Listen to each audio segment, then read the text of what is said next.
personalized pet tags sell every single day. So I'm gonna show you the exact workflow I use to design one that you can actually profit from.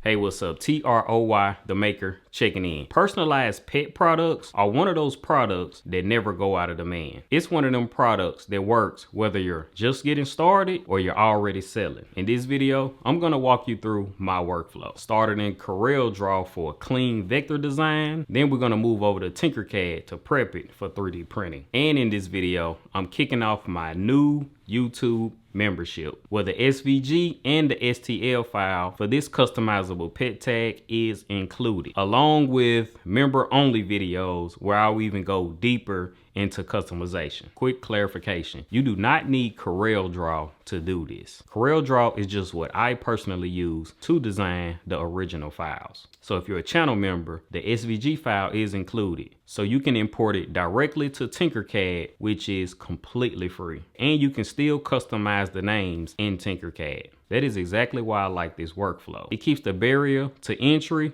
really low. I'm not just showing the steps, I'm explaining the thinking behind the design, so you can reuse this process for other products. So let's jump into CorelDRAW. I like starting in CorelDRAW because it gives me full control over clean vector shapes, which is huge when you're designing something meant to be customized. When I design something like a pet tag, I'm thinking about a few things right away: readability, print durability, and how easily it can be customized for different names. I'm keeping the layout simple on purpose: clean shapes, good spacing, and nothing that will cause problems once it goes into 3D printing. This is where the name gets customized. At a high level, I'm just swapping out the text here, making sure it stays centered and readable. I'm not getting into all the fine details here, but I want you to understand the workflow. For channel members, I break this down in a dedicated step-by-step video, including spacing, font choices, and how to avoid common mistakes. Once that's set, I export it as a SVG file, and then I bring it into Tinkercad. Tinkercad is where I prep for printing. This is where thickness, depth, and overall durability matter, especially for something like a pet tag that's going to be used every day. I'm always asking myself, will this print clean? Will it hold up? And will it still look good after use? That thinking is what separates something that looks cool from something you can actually sell. This is the finished result: clean, readable, durable, and easy to customize. This started as a simple idea, but this kind of product you can reuse over and over. This workflow isn't just about pet tags. Once you understand how to design something clean, customizable,